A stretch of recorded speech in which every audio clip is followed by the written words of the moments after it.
श्री कृष्ण चैतन्य प्रभु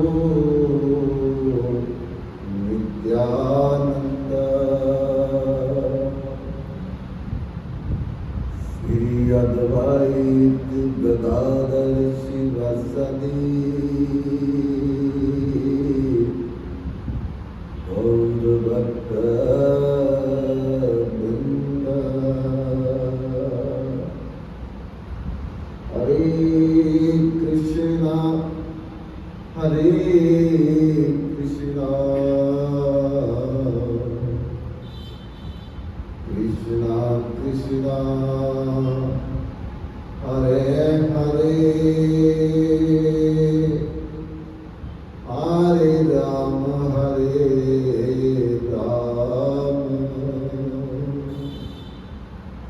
राम राम हरे हरे। बोलिए वृंदावन बिहारी लाल की,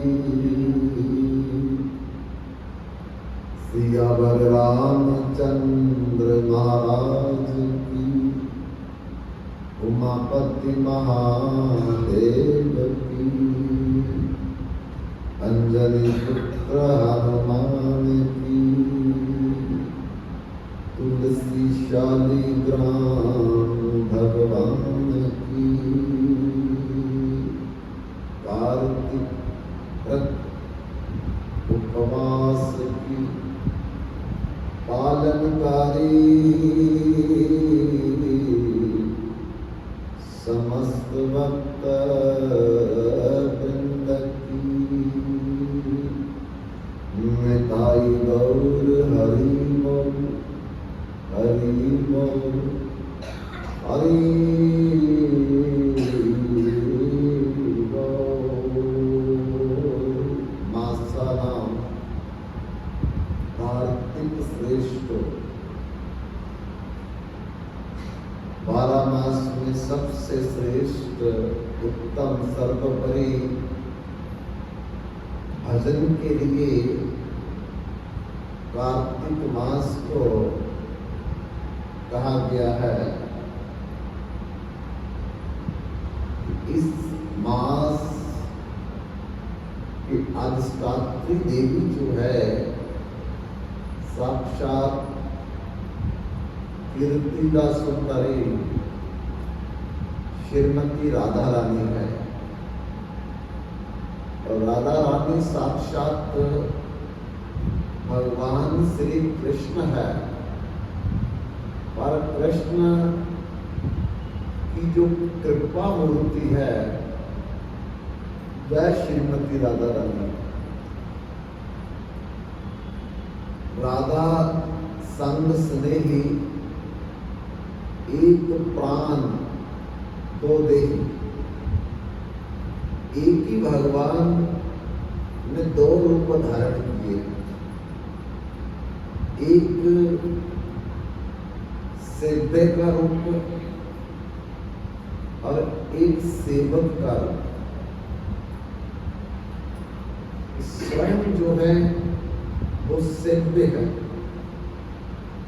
स्वामी।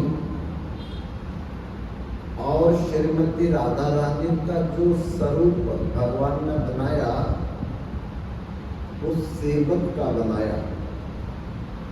कैसे सेवा करनी चाहिए जिससे भगवान प्रसन्न हो जाए।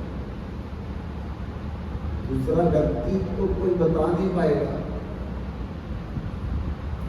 इसलिए भगवान ने अपने 2 रूप धारण कर लिए। तीसरा तो कोई है ही नहीं, भगवान ही है तीसरे को। एक सेव्य का रूप स्वामी का और एक सेवक का रूप। स्वामी का रूप तो स्वयं श्री कृष्ण है और सेवक का रूप श्रीमती राधा रानी। कैसे भक्ति करनी चाहिए, कैसे भजन करना चाहिए, कैसे सेवा करके शिव को प्रसन्न करना चाहिए, यही सोच करके भगवान ने अपने ही दो रूप बनाए। तो इसलिए श्रीमती राधा रानी कृपा मूर्ति है भगवान, जिससे भगवान कृपा करेंगे।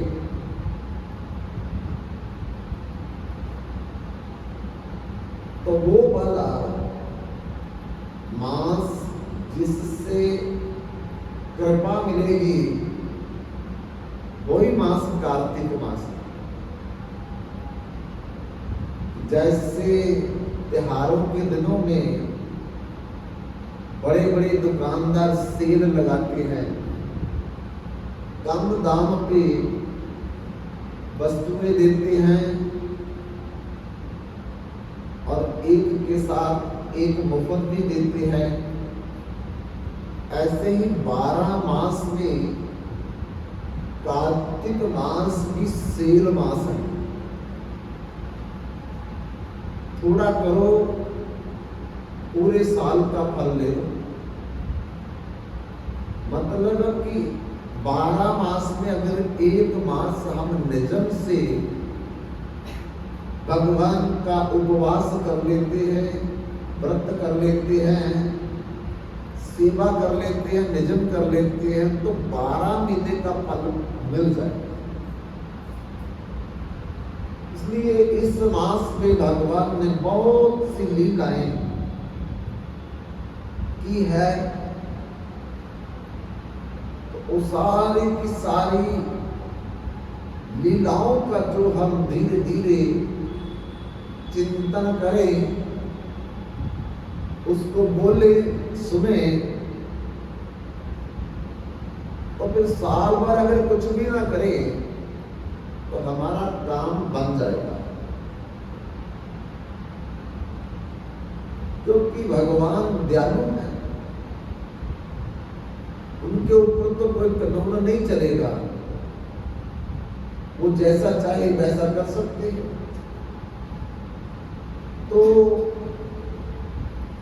मासा नाम कार्तिक श्रेष्ठो, सब मासों में से कार्तिक मास जो है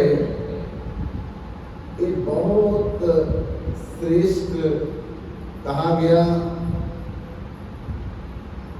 इसको दामोदर मास भी कहते हैं, ऊर्जा मास भी कहते हैं। इसलिए इस मास में हम लोगों को चाहिए सारे कार्यों को थोड़ा पीछे रख करके पहले भजन में इस मास में ध्यान दें, ताकि हमें पूरे के पूरे साल का फल जो है वो हमारे खाते में जमा हो जाए। तो कल हम लोग चर्चा कर रहे थे, एक के सदे सब सदे, सब साधे सब जाए, जैसे सेबे मूल को फल फूले आभाए। कितनी कोटि देवता है,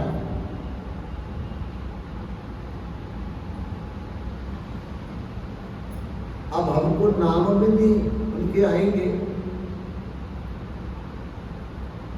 33 कोटि देवताओं की पूजा करना हमारे बस की बात नहीं। 33 कोटि देवताओं की पूजा का विधान भी अलग अलग है, मंत्र अलग अलग है। तो जीवन चला जाएगा, लेकिन हम उनको प्रसन्न नहीं कर सकते। अगर वो प्रसन्न हो भी गए तो ज्यादा से ज्यादा हमको स्वर्ग, ब्रह्मलोक, इनके वैभव और सुख दे सकते हैं, इससे ज्यादा कुछ नहीं दे सकते। क्यों? क्योंकि एक लखपति आदमी लाख से ज्यादा रुपया तो नहीं दे सकता किसी को, उसके पास है ही लाख। एक करोड़पति आदमी करोड़ से ज्यादा रुपया तो नहीं दे सकता। अरबपति अरब रुपये से ज्यादा नहीं दे सकता, क्योंकि जितनी उसकी लिमिट है, जितना उसका दायरा है, उस दायरे से बढ़कर के वो देगा कहां से? पर भगवान तो असीम है,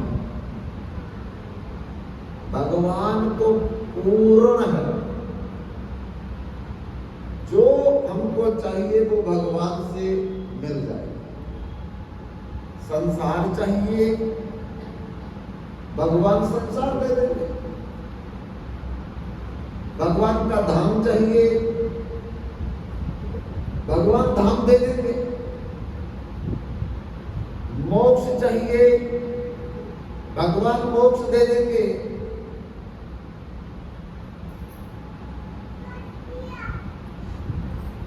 स्वयं भगवान अपने मुखारविंद से कहते हैं, भोग मांगे तो भोग दे डालो। सारी दुनिया के भोग अगर कोई मांगे भगवान से तो भगवान कहते मैं दे देता हूं। भोग मांगे तो भोग दे डालू, योग मांगे तो योग दे डालू, भुक्ति मांगे तो भुक्ति दे डालू, मुक्ति मांगे तो मुक्ति दे डालू। ये भगवान जो कुछ मांगो भगवान उसे देने में समर्थ, बाकी देवता नहीं समर्थ। उनके पास जितनी ताकत है, जो उनके पास है, उससे ज्यादा नहीं दे सकते। एक बार देवताओं का और असुरों का युद्ध चल रहा था, जिसे देवासुर संग्राम कहते हैं।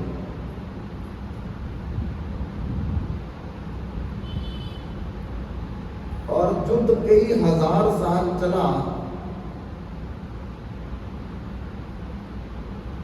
आखिरी में देवता हारने लगे, चिंता हो गई इंद्र को कि हमारे हाथ से स्वर्ग चला जाएगा, घर भी घर हो जाएंगे। तो इंद्र ब्रह्मा के पास गए, हे ब्रह्मदेव, हमारा युद्ध चल रहा है और हम हार रहे हैं, कोई उपाय बताओ जिससे हम लोग विजय को प्राप्त कर लें। ब्रह्मा ने कहा कि अयोध्या में एक राजा था, उसका नाम है राजा दिलीप। राजा रघु के पिता। अगर उसके पास जाकर के आप निवेदन करें और वो आपकी निवेदन स्वीकार करके आपके पक्ष में युद्ध लड़े तो तब आप जीत जाओगे।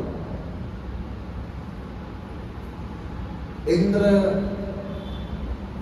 अपने ऐरावत हाथी पर बैठा और अयोध्या आ गया।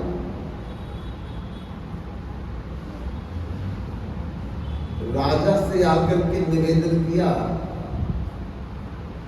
कि हे राजन, हमारा और दानवों का युद्ध चल रहा है, हम हार रहे हैं और ब्रह्मा के पास में गया था। ब्रह्मा ने आपके पास मुझे भेजा तो आप हमारी मदद करो, नहीं तो स्वर्ग हमारे हाथ से चला जाएगा। राजा दिलीप ने कहा ठीक है, जब ब्रह्मा जी ने कहा है तो मुझे आपके पक्ष में युद्ध लड़ना पड़ेगा। ऐरावत हाथी पर बैठे इंद्र के साथ तो जहां युद्ध चल रहा था वहां पहुंच गए।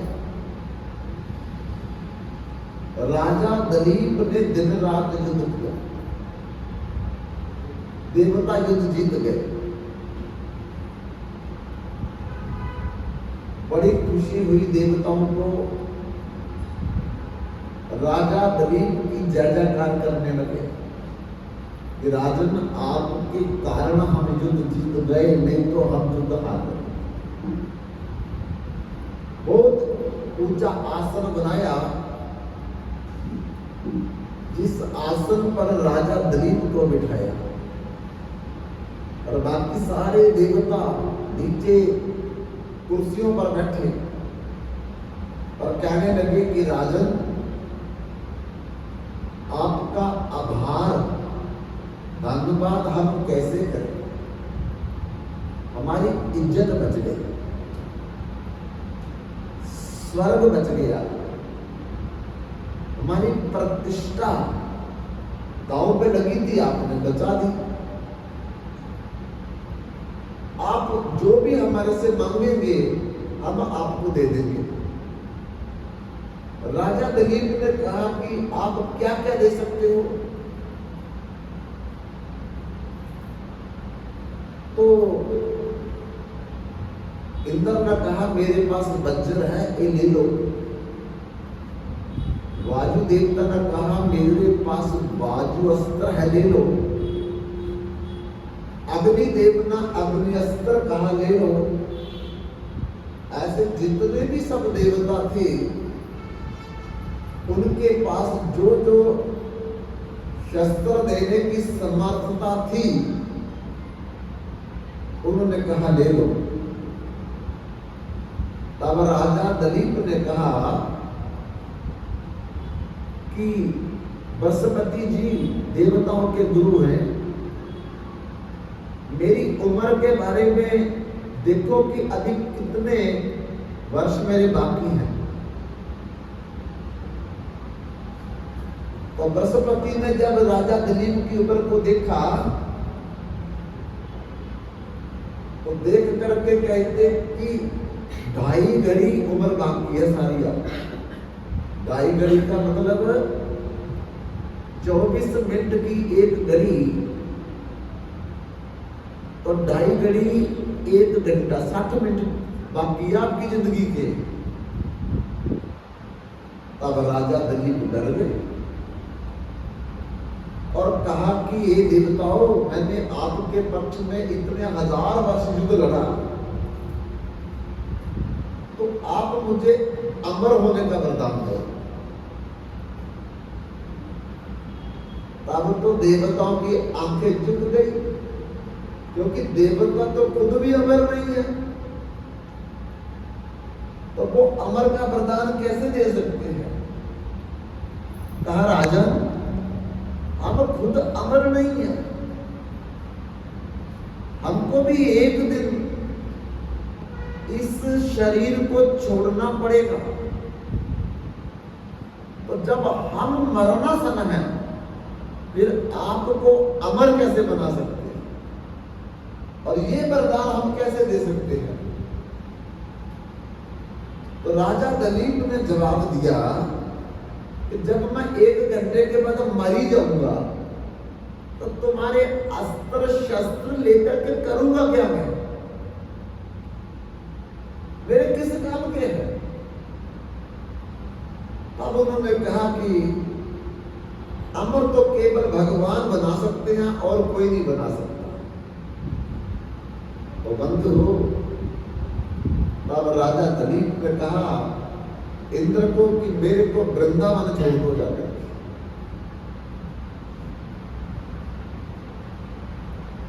रावत हाथी पर बैठाया, इंद्र वृंदावन ले आया जमुना के किनारे। क्योंकि राजा दलीप ने सोचा कि मैं अपना परलोक तो सुधार लूं, 1 घंटा मेरे पास बाकी है सारा। और आते आते 2 घड़ी लग गई, आधी घड़ी बाकी रह गई सारी, केवल 12 मिनट बाकी रह गए राजा दलीप के पास, जब वो जमुना के किनारे वृंदावन में पहुंचे। लेकिन बंधुओं, 1 घड़ी से आधी, आधी से पुण्यान, तुलसी संगत साध की हरे कोटि अपराध। उस आधी घड़ी में राजा दलीप ने जमुना में स्नान करके और 12 तिलक लगा करके भगवान का कीर्तन किया, केवल कीर्तन किया। भगवान प्रकट हो गए।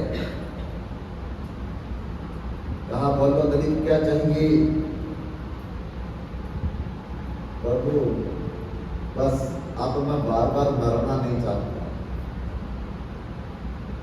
अब बार बार मैं जन्म नहीं लेना चाहता, बार बार आदि व्याधि बुढ़ापा नहीं मुझे चाहिए, मुझे अमर बना दो।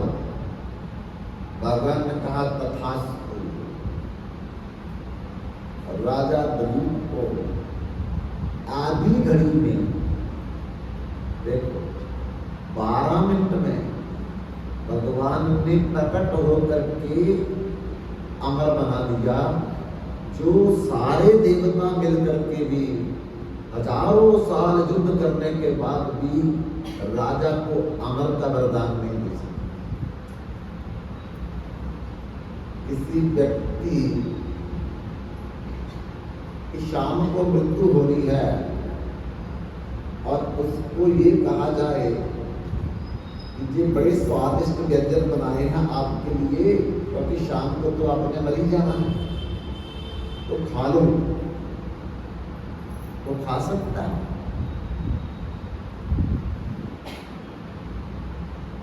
जिसके सामने मौत खड़ी हो वो दुनिया की किसी भी चीज की तरफ उसका मन नहीं जाता। और हमारा तो पता ही नहीं है कि अगला श्वास भी हमारा आएगा या नहीं आएगा। आया दम आदमी, मुड़ा दम तो मुर्दा। आदमी है एक दमी, मोहलत मौत न जाना। एक 35 उंगल हमारा श्वास बाहर निकलता है, 35 उंगल। एक जब करके देखिए जब श्वास बाहर निकालते तो 35 उंगल श्वास बाहर निकलेगा, तो अगर वो वापस नहीं आया राम नाम सत्य। इसलिए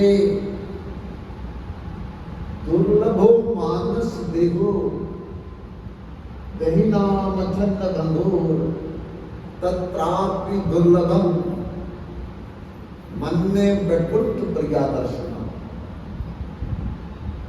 भैया देवताओं को भी जिस जन्म की जरूरत है वो है मानव जन्म। एक केवल मानव जन्म करके पत्थर इकट्ठे करने के लिए नहीं मिला, भगवान ने नहीं दिया है। एक तो इसलिए दिया कि ये जन्म का दुख, मरण का दुख, बुढ़ापे का दुख, बीमारियों का दुख हमेशा खत्म कर दो। द्वारा जन्म नहीं होगा, द्वारा मरण नहीं होगा, बुढ़ापा आएगा नहीं, बीमारियां लगेगी नहीं। भगवान राम 11,500 साल तक अयोध्या के राजा बने रहे, कोई मरा ही नहीं, कोई व्यक्ति मरा नहीं 11,500 साल तक। किसी को कोई बीमारी नहीं लगी, हॉस्पिटल था ही नहीं, वृद्धाश्रम कोई नहीं था, घरों में कोई दरवाजा नहीं था, कोई चोरी नहीं करता था।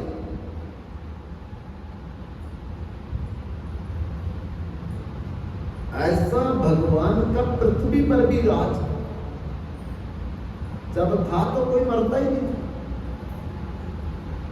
कोई बीमारी नहीं होता। तो जब भगवान के धाम में हम लोग चले जाएंगे तो फिर आनंद ही आनंद है, सुख ही सुख है, शांति ही शांति है। वहां हर चीज दिव्य है, कोई मरने वाली चीज नहीं है, बिगड़ने वाली कोई चीज नहीं है। लेकिन मानुष जन्म नहीं वो प्राप्त होगी, और कोई ऐसा जन्म नहीं है जिस जन्म में हम वो धाम को प्राप्त कर सके, उस जगह को हासिल कर सके, वो केवल मनुष्य जन्म है। चाहे अपना समय दुनियादारी में लगा ले, जहां फिर हम अपना समय भगवान में लगा ले, क्योंकि दुनियादारी में तो अनंत जन्म हमारे चले गए, दुनियादारी सजाते सजाते, पर भगवान को प्रसन्न हमने आज तक नहीं किया, ताकि वो हमें अपने धाम में जगह दे देते रहने के लिए। ना तद भाष्यते सूर्यो ना शशंकौ न पावका यत् गत्वा न निवर्तन्ते तद धाम परमं मम। उस भगवान के धाम में फिर कोई दुख नहीं है, कोई वियोग नहीं है, कोई भय नहीं, कोई शोक नहीं। वहां रिश्तेदार जो मिलेंगे वो कभी मरेंगे नहीं, घर किराए के नहीं है, परमानेंट शरीर दिव्य है, बीमार होने वाले शरीर नहीं, मरने वाले शरीर नहीं है। लेकिन मेहनत तो करनी पड़ेगी थोड़ी सी, और बाकी युगों में तो बहुत मेहनत करनी पड़ती थी। हृदय जत ध्येयतो विष्णु त्रेतयाम जगतो बखई द्वापरे परिचर्याम कलो तद हरि कीर्तनाम। सतयुग में लाखों साल जंगल में जाकर के अन्न जल फल कंद मूल बाजू का त्याग करके भगवान जो प्रसन्न नहीं होते थे, त्रेता युग में लाखों लाखों अश्व में यज्ञ, राजसु यज्ञ, 5 पई यज्ञ, श्रोत्रामणि यज्ञ, उत्तर कामस्ती यज्ञ करने से जो भगवान प्रसन्न नहीं होते थे, द्वापर युग में हजारों हजारों साल पूजा पाठ हवन करने से जो भगवान प्रसन्न नहीं होते, करो तब हरि कीर्तनाम। अगर कलयुग में थोड़ा समय भगवान के नाम का कीर्तन कथा कर ले तो भगवान कहते कि मैं उन पर प्रसन्न हो जाता। केवल भगवान के नाम का कीर्तन करना, बस और कुछ नहीं करना। कलयुग जैसा कोई युग ही नहीं है। जे नर करे विश्वास, गाई राम गुण गण विमल, बबतरहि बिन प्रयास। अरे भगवान की कथा सुननी बोलनी और भगवान के नाम का कीर्तन बैठ करके हम अपने परिवार में करें तो भगवान प्रसन्न हो जाते। एक कली कालना साधन दूजा, योग यज्ञ जप तप व्रत पूजा, राम ही सिमरियो, गाई राम ही, संतन मुख सुनि राम गुण ग्राम। न योग करने की जरूरत, न यज्ञ करने की जरूरत, न जप तप व्रत निजम तीर्थ करने की जरूरत। केवल राम ही सुमरियो, गाओ राम ही, संतन मुख सुनि राम गुण ग्राम ही। भगवान की कथा सुनो और भगवान के नाम का कीर्तन करो और भोग लगा करके भगवान का प्रसाद पाओ।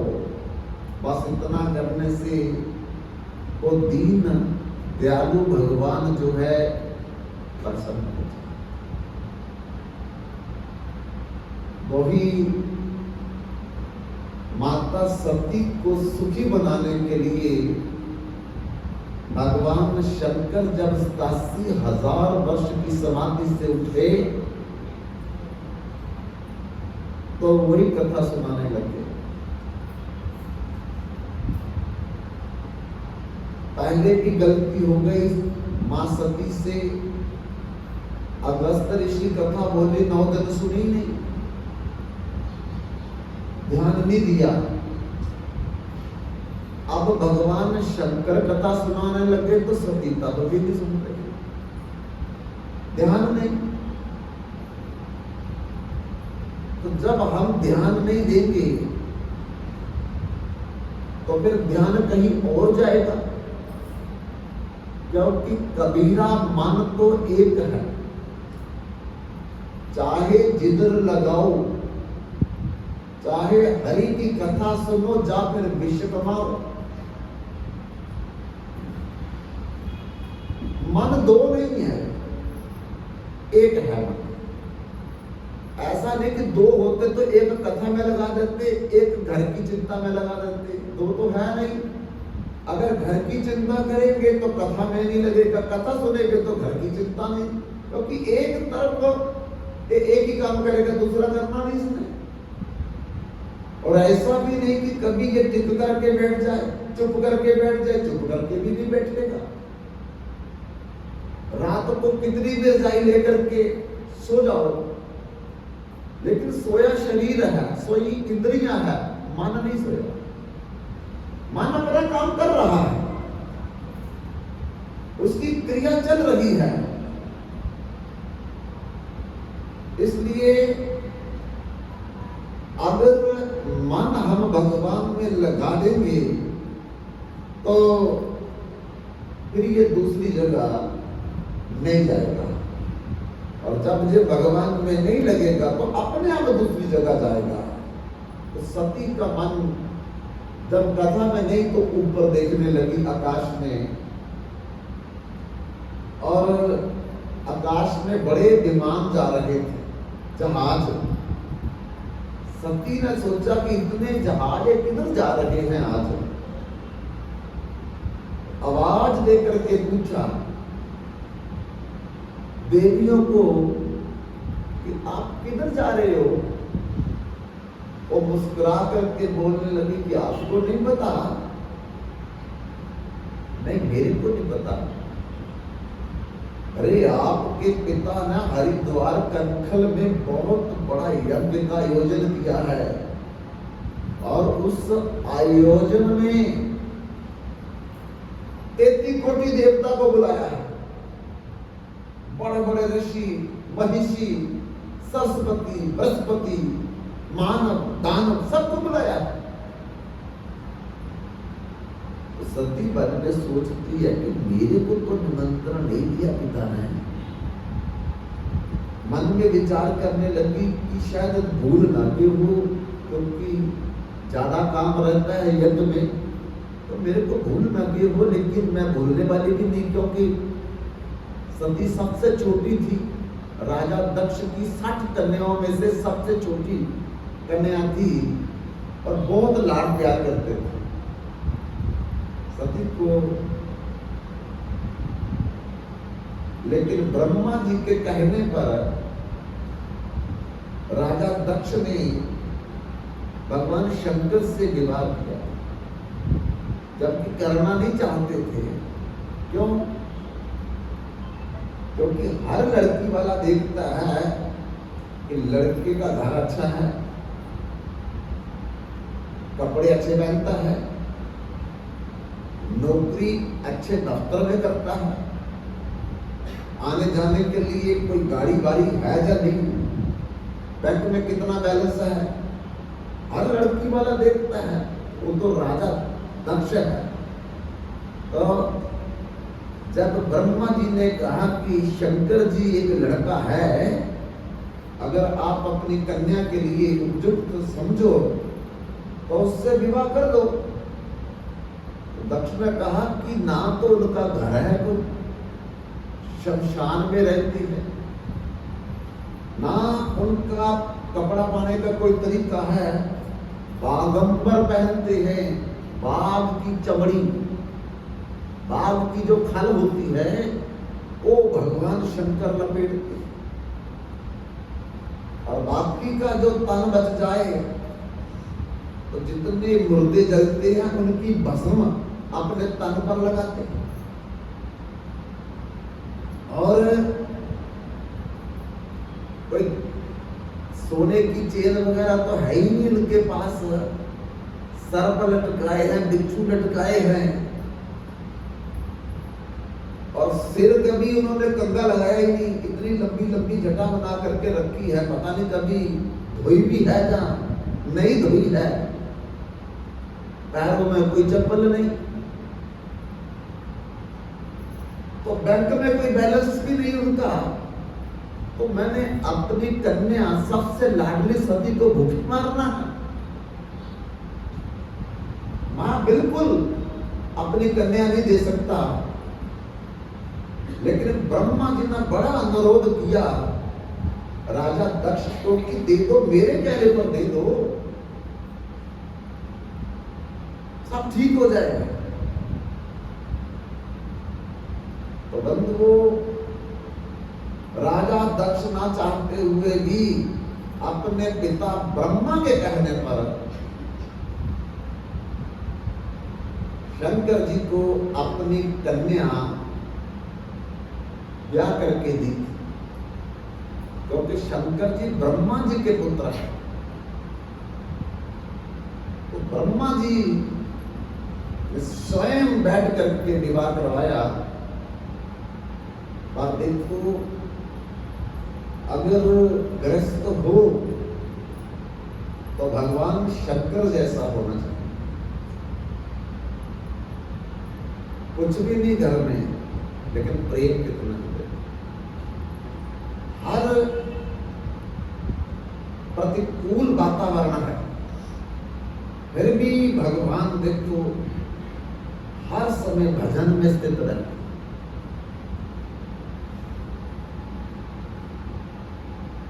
चूहा और सर्प कभी इकट्ठे रह सकते हैं? क्योंकि सर्प का आहार ही चूहा है। पर भगवान शंकर के परिवार में देखो, भगवान शंकर के गले में सर्प है और गणेश जी का वाहन चूहा इकट्ठे रहते हैं, कोई विरोध नहीं। दूसरा, सर्प और मोर इकट्ठे नहीं रहते, क्योंकि मोर का आहार ही सर्प है। सबसे अच्छा आहार मोर का सर्प है। तो देखो, कार्तिकेय का वाहन कौन है? मोर है। और भगवान शंकर के गले में क्या है? सर्प है। इकट्ठे रह रहे, कोई विरोध नहीं। अच्छा, कभी शेर के सामने बैल आ जाए तो शेर क्या कभी जिंदा छोड़ेगा बैल को? लेकिन भगवान शंकर के घर में भगवान शंकर का वाहन बैल है और मां का वाहन शेर है, इकट्ठे रह रहे हैं, कोई आपस में विरोध नहीं किसी प्रकार का। और अगर आगे चल करके देखें तो भगवान शंकर के गले में क्या है? विष है। गले में क्या है? विष है, विष। जब कालकूट विष पिया था इसी कार्तिक मास में, तो गले में भगवान ने उसको रोक लिया, इसलिए कि मेरे हृदय में मेरे भगवान नारायण रहते हैं, नीचे मेरे भगवान को कष्ट नहीं होना चाहिए, इसलिए गले में रोक करके गला नीला पड़ गया, नीलकंठ भगवान बन गए। तो गले में जहर है और माथे में अमृत है। चंद्रमा है ना, तो चंद्रमा में क्या रहता है? अब शरद पूर्णिमा में आप सब लोगों ने रात भर खुले में खीर बना करके रखी, ताकि चंद्रमा बिल्कुल नजदीक शरद पूर्णिमा में रहता है तो सारा अमृत नीचे गिराता है। जब मोहिनी अवतार लेकर के भगवान ने देवताओं को अमृत पिलाया, दानवों को मदिरा पिला दी, बाकी का जो अमृत बचा गले में, तो भगवान ने कहा अब इसका क्या करें? अब सब देवताओं ने कहा कि चंद्रमा के पास रख दो, जब जब हमको जरूरत पड़ेगी तब तब चंद्रमा से मांग लेंगे, तब का अमृत चंद्रमा के पास रखा होगा। तो वही अमृत मस्तिष्क पर चंद्रमा में है और गले में जहर है। अच्छा, कान पर मुर्दे की भस्म है, मुर्दे का दर्शन करके स्पर्श करके कपड़ों के समेत नहाना चाहिए, तब पवित्र होता है। और वही भस्म भगवान शंकर ने अपने सारे तन पर रमाई है और जटा से परम पवित्र गंगा बह रही है। इधर भस्म सबसे अपवित्र है और जटाओं में गंगा परम पवित्र बह रही है, दोनों उल्ट लेकिन इकट्ठे रह रहे।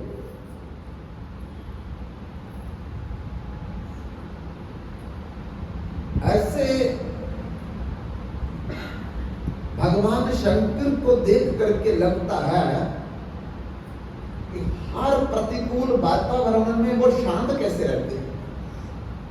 एक ही तरीका है, भगवान का नाम, भगवान की कथा जिस घर में प्रतिदिन होगी, उस घर में पति पत्नी में कभी झगड़ा नहीं हो सकता पैसे के कारण, कभी लड़ाई, ऊंची बोलचाल नहीं हो सकती है दुनियादारी के लिए। और अगर घर में कथा नहीं है, कीर्तन नहीं होता है, तो करोड़ों रुपया होने पर भी आपस में झगड़ा जरूर होगा। क्यों? क्योंकि परमेश्वर दे पुल्य व्यापन सब रोग, परमात्मा को भूलने के कारण ही हमारे झगड़े, मुकदमे, लड़ाइयां, टेंशन, डिप्रेशन, परेशानियां हो रही है। और तो कोई कारण है ही नहीं है, क्योंकि पहले तो इतना पैसा नहीं था जितना पैसा अब है, इतनी फैसिलिटी पहले नहीं थी जितनी आज है।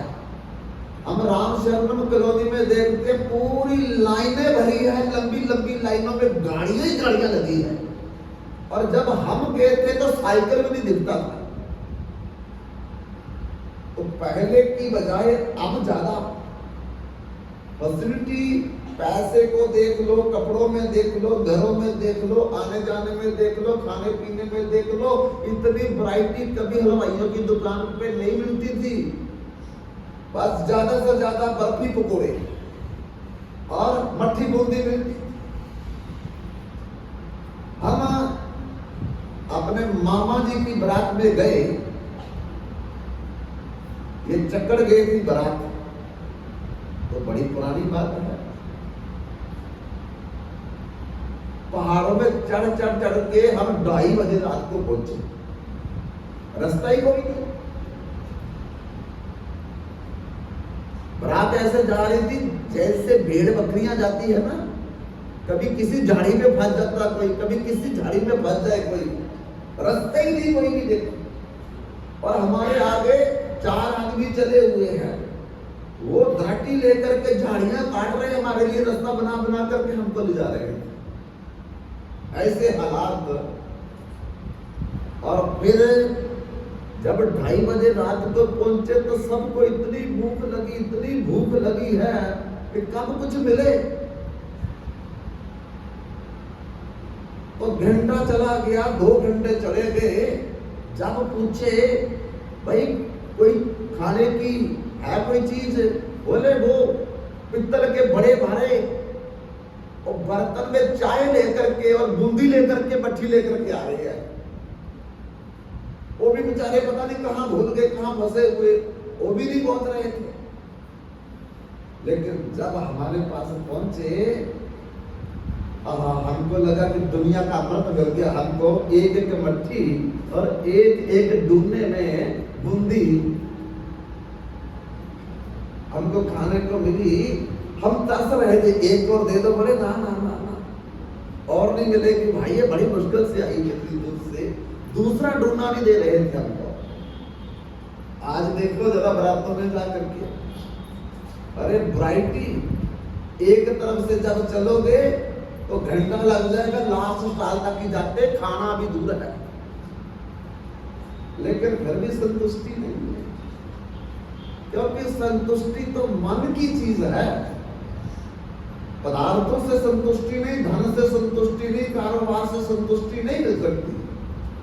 भगवान शंकर उसी संतुष्टि में रहते हैं, उसी आनंद में विभोर रहते हैं कि राम नाम शिव सुमरन लागे,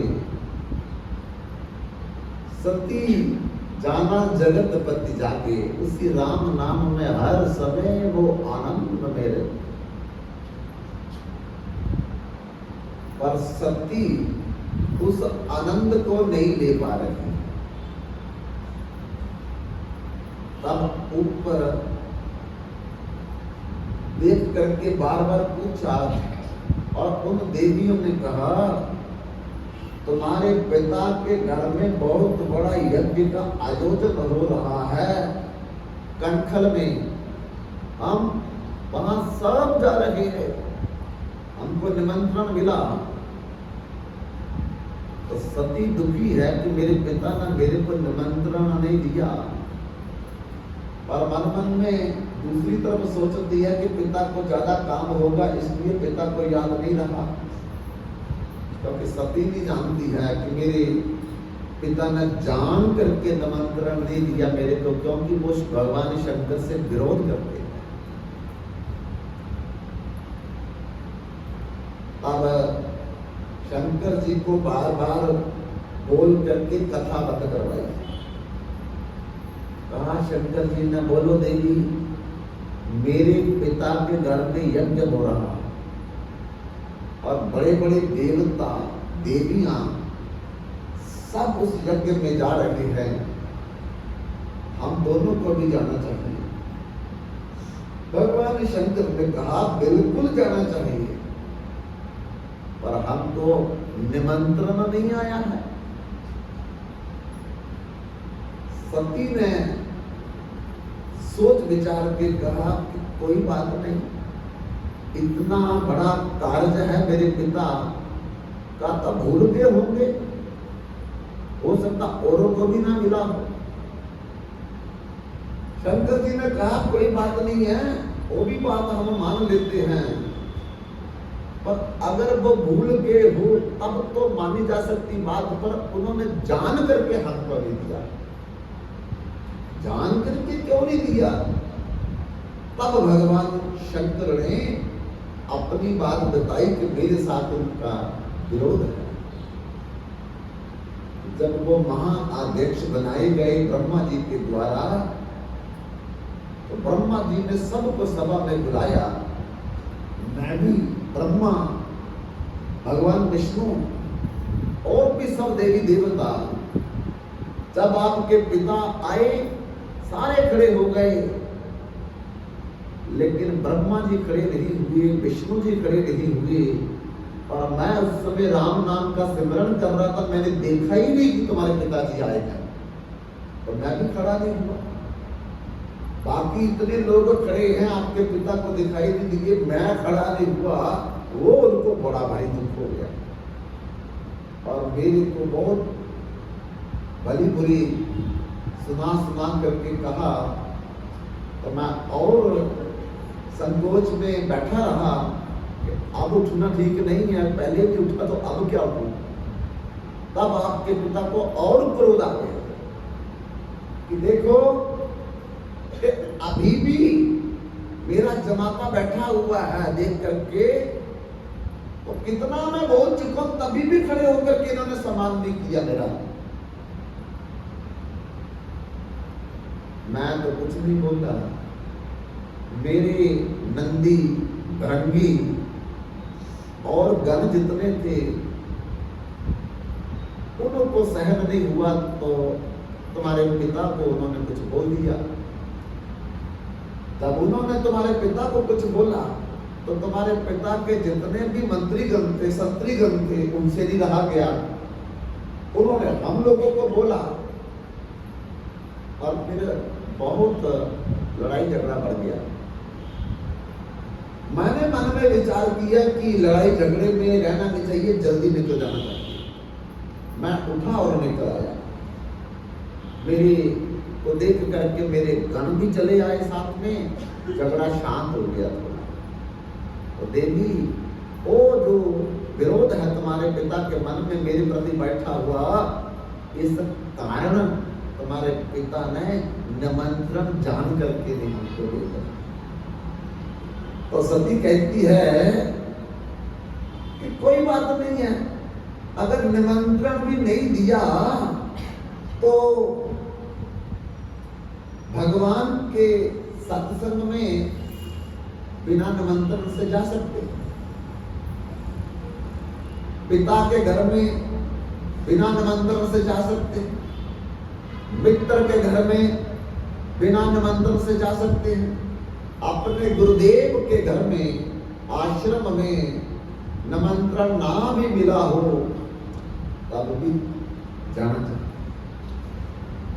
भगवान शंकर कहते बिल्कुल देवी तुम ठीक कह रही हो पर कब जाना चाहिए? यद्यपि विरोध मान जहां कोई जाई, तहां गे कल्याण ना हो।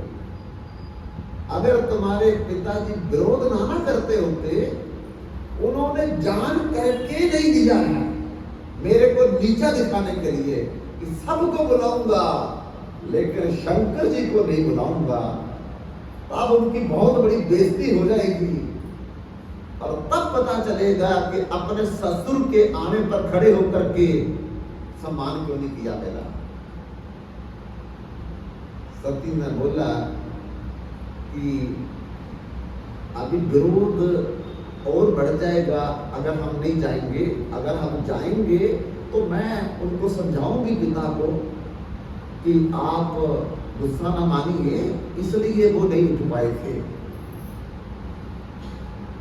सती ने भगवान शंकर से जब कहा तो भगवान शंकर ने कहा कि देवी मेरे को देख करके और आग बबूला हो जाएंगे पहले को, मेरे को मेरा तो जो अपमान करेंगे तेरा भी अपमान कर देंगे सामने। और अपनों से जब अपमान होता है वो सहन नहीं होता है, इसलिए मुझे तो अच्छा नहीं दिख रहा है कि जब तुम्हारा अपमान होगा तो तुम सहन कर पाओगे। सती ने कहा ठीक है, फिर आप नहीं जाना चाहते तो मैं तो उनकी कन्या हूं, मेरी बाकी सारी बहनें आई होगी अपने पतियों को लेकर के, बच्चों को लेकर के, मेरी माता भी मेरा इंतजार कर रही होगी। तो जब वो मुझे देखेगी कि मेरी छोटी कन्या नहीं आई तो माँ बड़ी बड़ी दुखी और मेरी बहनें बड़ी परेशान होकर के महल के बाहर देखेगी, इसलिए फिर मैं चली जाती हूँ अगर आपने नहीं जाना है तो। भगवान शंकर ने कहा तुम्हें भी नहीं जाना चाहिए, क्योंकि फिर तुम जब अकेली होगी तुम्हें संभालने वाला कोई नहीं होगा, जब कुछ बोल देंगे तो। भगवान ने बड़ा समझाया, लेकिन तब भी सती इस बात को मान करके स्वीकार नहीं किया कि मैं नहीं जाऊंगी। तो भगवान शंकर ने सोचा हो ही सोही जो राम रची राखा, क्यों कई तर्क बढ़ावे साखा। कहीं देखा हर जतन बहु रही न दक्ष कुमारी। दिए मुख्य धन संग तब विदा कीन त्रिपुरारी। हर जतन करके भगवान शंकर ने देखा अब सती नहीं रुकेगी, तो फिर कुछ गणों को साथ में दिया और बैल को अपना बैल दे दिया कि इस पर बैठ करके जाओ, और साथ में अंदर जाकर के जो कमरा में सती का जितना सामान था, कंगा, शीशा, सुरमा, जो भी पाउडर क्रीम था, सारा एक थैले में भर करके भगवान शंकर ले आए और सती को बोला कि ये भी साथ ले जाओ। सती कहती कि इनको ले जाने में क्या जरूरत है, कोई जरूरत पड़ेगी तो अपनी बहनों से मांग लूंगी, माँ से मांग लूंगी, मैंने कल परसों तो वापस आ जाना। पर भगवान शंकर समझ गए अब सती कभी वापस नहीं आएगी, अब कभी नहीं सती आएगी वापस। और जोर देकर के सारा सामान दे दिया, कोई बात नहीं है, कभी आपकी बहनों के पास नहीं होगा, माँ के पास नहीं होगा, फिर उस समय किससे मांगोगी? अपना सामान, अपना सब कुछ किसी के घर में लेकर के जाना चाहिए, किसी से किसी का सामान नहीं मांगना चाहिए। और सती ने वो थैला भी ले लिया, नंदी पर विराजमान होगी, गनों को साथ लेकर के बड़ी प्रसन्न चित्त होकर के अपने पिता के महल कंखल में पहुंच गई। वो दरवाजे पर जब सती पहुंची है तो पिता भवन जब गई भवानी, दक्ष त्रास काहू सनमानी। सबसे पहले दरवाजे पर राजा दक्ष पिताजी मिले हैं और पिताजी ने सती को देख करके इतना क्रोध वाला मुख बनाया कि कहां से चली आई है, मैंने तो इनको निमंत्रण नहीं दिया था, और फिर भी। तो तुरंत अपना पासा बदल करके सबको बोल दिया कि खबरदार सती से किसी ने बात की तो। तब डर के मारे कोई भी सती से बात नहीं कर रहा। जो बहनें हैं वो बड़े मुस्कुरा करके सती को पूछ रही है, क्यों वो आए नहीं? अच्छा कपड़े नहीं होंगे उनके पास पहनने के लिए,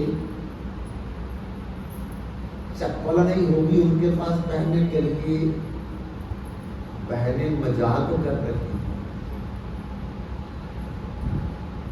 सादर भली मिली एक माता, लेकिन मां जो है वो बड़े प्रेम से सती के पास आकर के, जबकि राजा दक्ष ने उनको भी मना किया था, और अगर मां के अंदर ममता ना हो तो मां कहा नहीं जा सकता। एकदम सती को गले लगा लिया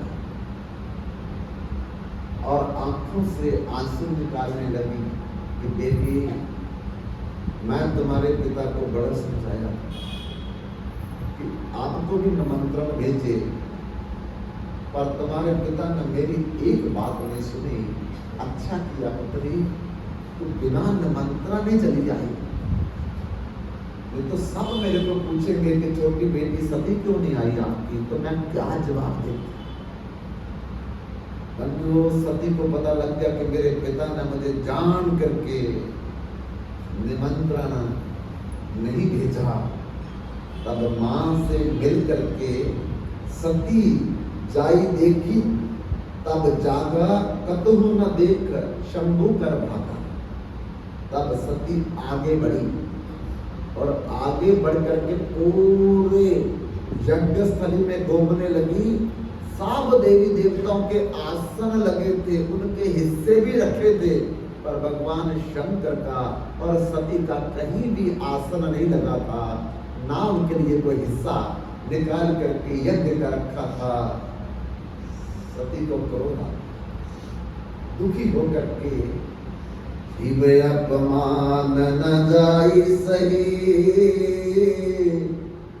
हृदय न होई पर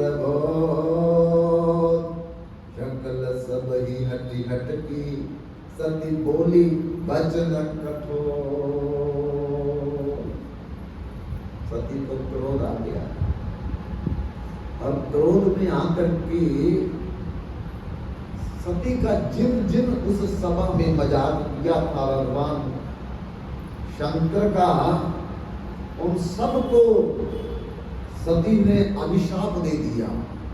सुनु सभासद शकल निंदा, कही सुनी जिन शंकर निंदा, सो फल तुरत लग ताहु, भली बांधि पछताव पिताहु। जिसने मेरे पति भगवान शंकर की निंदा की है, और जिसने निंदा सुनी है, और जिसने मेरे पति शंकर की निंदा में अनुमोदन किया है, हाँ में हाँ मिलाई है, सबको फल मिलेगा, थोड़े समय में।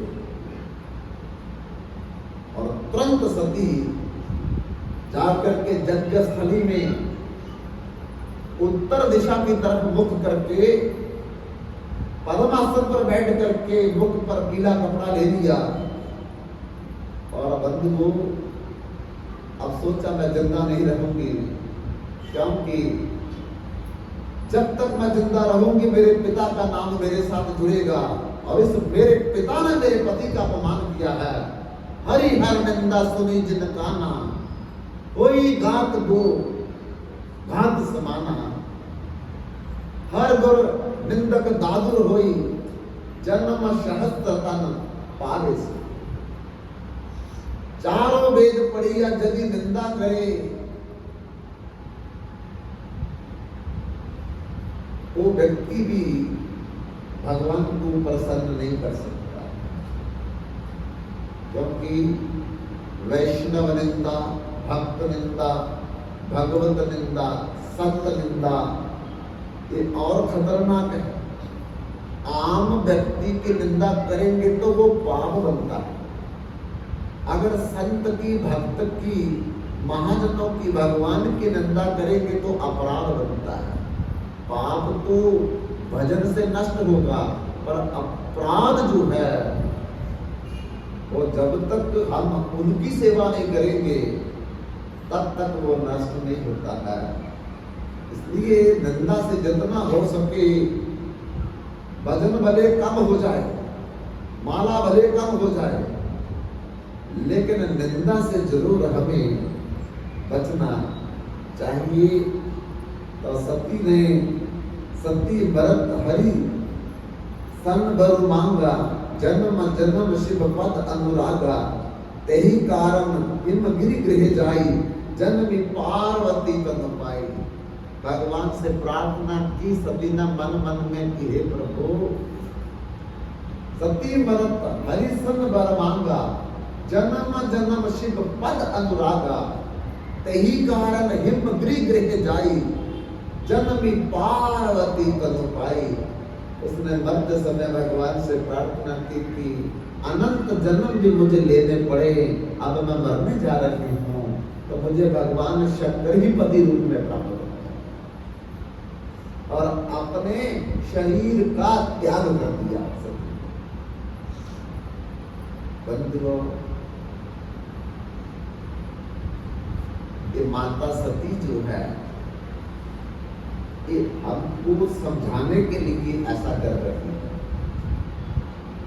माता सती को थोड़ी वो हो सकता है, वो तो जग जननी है, पर जैसे छोटे बच्चे को चलाने के लिए एक माँ उसके दोनों उंगलियां पकड़ करके खुद उल्टा चलती है और बच्चे को सीधा चलाती है, और बच्चा चलते चलते सीधा चलना सीख जाता है। इसी प्रकार माँ सती ने ऐसा आचरण करके, उल्टा आचरण करके हम बच्चों को सीधा चलने की शिक्षा दी है। कि ऐसा कथा नहीं सुनेगा जो, कथा पे बैठ करके मन नहीं लगाएगा जो, तो उसको अपने देह का त्याग करना पड़ेगा।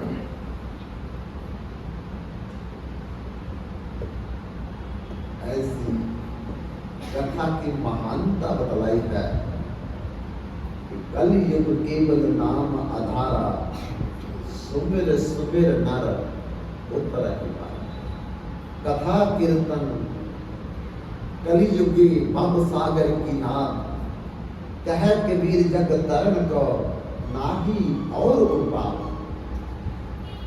कलयुग में केवल भगवान की कथा ही और भगवान का कीर्तन ही हमको बचा सकता है, और कुछ भी करने की जरूरत नहीं है। अगर कर रहे हैं तो हो सकता है कि उससे संसार का कोई फायदा मिल जाए, दुनियादारी का कोई फायदा मिल जाए, पर भगवान उससे प्रसन्न होने वाले नहीं है। क्यों? ज्ञान अगम परत्यु अधिका, साधन कठिन न मन कही देखा, कर कष्ट पावै कौ, भक्तिहीन मोह प्रिय नहीं सो। भगवान अपने मुख से कहते हैं कि कोई कर्म करके, ज्ञान ध्यान करके, योग करके कुछ प्राप्त कर सकता मेरे से, पर मैं उस पर प्रसन्न नहीं होऊंगा। क्यों? क्योंकि मेरी प्रसन्नता तो केवल भक्ति है। न साध्यति माम योगो, न सांख्यम धर्म उद्धवा, न सोध्याय तपस्या त्यागो, यथा भक्ति में भवर्जिता। जैसे मेरी भक्ति मुझे भस्म कर लेती है, प्रसन्न कर देती है। ऐसा दुनिया में और कोई साधन नहीं जिसके मैं कभी बस में हो जाऊं। क्योंकि प्रबल प्रेम के पाले पढ़कर हरि को निज में बदलते देखा।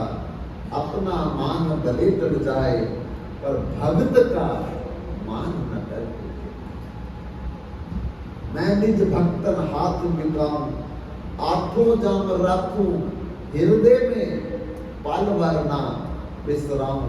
भगवान भक्ति भक्त के आगे अपने आप को गिरवी रख देते हैं, बेच देते हैं, नौकर बन जाते हैं।